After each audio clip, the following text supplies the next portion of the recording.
खबरों में आगे बढ़ते हैं। केंद्र सरकार की अग्निपथ योजना को लेकर देश भर में हंगामा मचा हुआ दिख रहा है। दिल्ली से लेकर हरियाणा, बंगाल, तेलंगाना समेत कई राज्यों में इस योजना का विरोध प्रदर्शन हो रहा है। वहीं इस स्कीम को लेकर के राजनीति भी पूरी तरह से गर्म है। कांग्रेस नेता राहुल गांधी ने केंद्र सरकार पर हमला बोलते हुए कहा कि जिस तरह से कृषि कानूनों को वापस लेना पड़ा था, उसी तरह से अब अग्निपथ योजना को भी वापस लेना पड़ेगा। राहुल गांधी ने मामले पर ट्वीट कर कहा कि 8 सालों से लगातार भाजपा सरकार ने जय जवान जय किसान के मूल्यों का अपमान किया है। मैंने पहले भी कहा था कि प्रधानमंत्री जी को काले कृषि कानूनों को वापस लेना पड़ेगा। ठीक उसी तरह उन्हें माफी वीर बन करके देश के युवाओं की बात माननी पड़ेगी और अग्निपथ को वापस लेना ही पड़ेगा।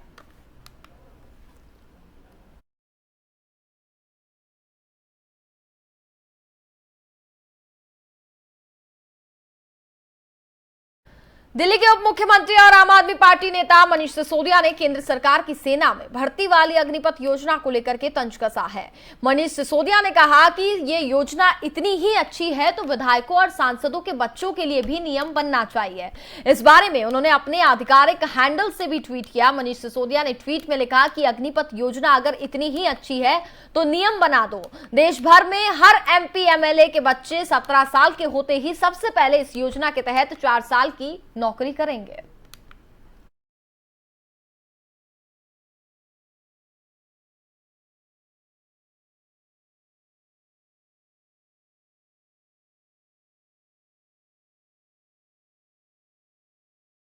मनी लॉन्ड्रिंग मामले में तिहाड़ जेल में बंद आम आदमी पार्टी के वरिष्ठ नेता और दिल्ली सरकार के मंत्री सत्येंद्र जैन को जमानत नहीं मिली है। दिल्ली सरकार के मंत्री सत्येंद्र जैन को राउज एवेन्यू कोर्ट ने बड़ा झटका दिया है। राउज एवेन्यू कोर्ट में ईडी ने दिल्ली सरकार के मंत्री सत्येंद्र जैन की जमानत का विरोध किया। कोर्ट ने कहा अभी सत्येंद्र जैन को जमानत देने का कोई आधार नहीं है। इससे पहले सत्येंद्र जैन मामले में ईडी की दिल्ली में आधा दर्जन से ज्यादा जगहों पर छापेमारी हुई है।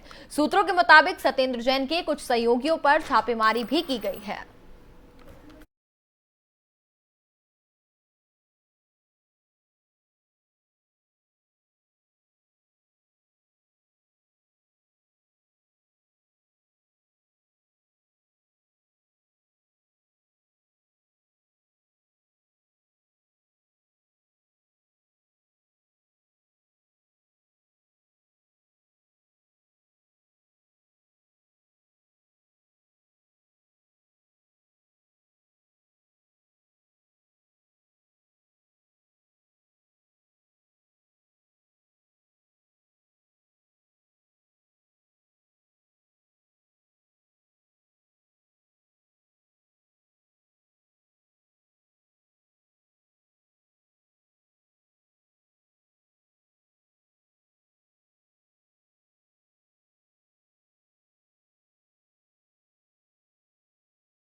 सत्येंद्र जैन को फिलहाल अभी भी राहत नहीं मिली है। उनकी मुश्किलें जो हैं वो लगातार बढ़ती जा रही है। मनी लॉन्ड्रिंग मामले में तिहाड़ जेल में बंद आम आदमी पार्टी के वरिष्ठ नेता और दिल्ली सरकार के स्वास्थ्य मंत्री सत्येंद्र जैन को जमानत नहीं मिली है।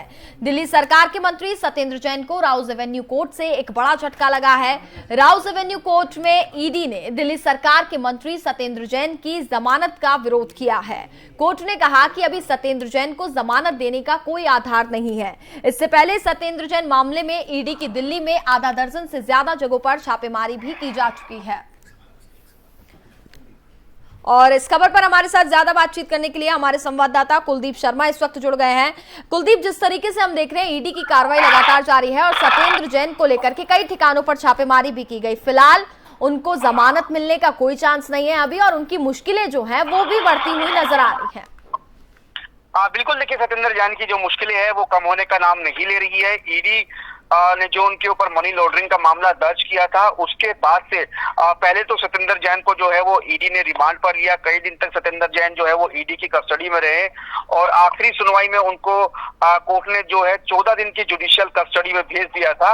और उसके बाद सत्येंद्र जैन की जो जमानत याचिका है उस पर राउज एवेन्यू कोर्ट ने जो है वो फैसला सुरक्षित रख लिया था और आज उस पर कोर्ट ने अपना फैसला सुना दिया है। वो सत्येंद्र जैन को फिलहाल के लिए जमानत देने से जो है वो कोर्ट ने इनकार कर दिया है, क्योंकि उनकी जमानत याचिका को कोर्ट ने खारिज कर दिया है। तो सत्येंद्र जैन के लिए आज कोर्ट से बड़ा झटका लगा है, क्योंकि सत्येंद्र जैन और उनके वकीलों को उम्मीद थी कि कोर्ट जो है वो उनकी दलीलों के आधार पर सत्येंद्र जैन को जो है वो जमानत दे देगा और वो जेल से बाहर निकल जाएंगे। लेकिन उनकी इन तमाम उम्मीदों को जो है आज कोर्ट की सुनवाई के दौरान बड़ा झटका लगा और उनकी याचिका को कोर्ट ने खारिज कर दिया। और इसका आधार ये रहा कि जो ईडी है वो लगातार सत्येंद्र जैन से जो है वो अहम जानकारियां जुटा रही है, जिसके आधार पर लगातार सत्येंद्र जैन के ठिकानों पर और उनके जो करीबी है उनके ठिकानों पर कार्रवाई की जा रही है, जिसकी वजह से सत्येंद्र जैन के लिए जमानत का जो रास्ता था वो बिल्कुल कुलदीप, बहुत बहुत शुक्रिया आपका तमाम जानकारी के लिए।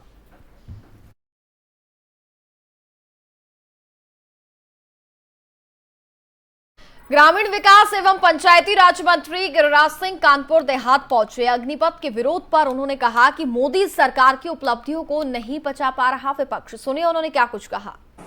और एक हफ्ते के अंदर 2-4 दिनों के अंदर बहाली भी शुरू हो जाएगी। विपक्ष युवाओं के कंधे पर बंदूक रख करके गड़बड़ियां फैलाने की कोशिश कर रहे हैं। मैंने उन राज्यों के मुख्यमंत्री से अपील की है, चाहे बिहार हो चाहे कोई अन्य राज्य, जहां ऐसी गड़बड़ी हो रही है, गैर छात्र के चेहरे को चिन्हित करें।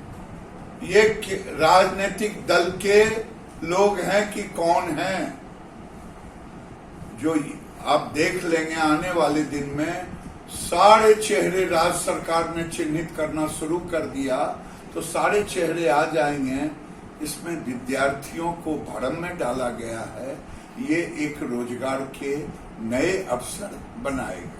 सर, कानपुर देहात में भी कुछ छात्रों ने आज प्रदर्शन किया। उनका कहना है कि सरकार ने जो पुरानी भर्ती थी उसको कैंसिल कर दिया। उसको क्यों कैंसिल कर दिया गया? भाई, जब हम नई योजना बना रहे हैं तो नए कर दिया। अब तो सरकार ने 2 दिन में भर्तियां शुरू ही कर रही है। 1-2 दिन के बदले 1 हफ्ता लगे, लेकिन यथाशीघ्र। आज सेना प्रमुख ने कहा।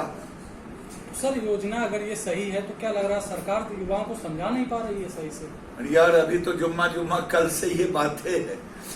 आप ये पूछे कि राज्य के अंदर में सिंपल ग्रेजुएट 10वीं पास लड़के जाएंगे?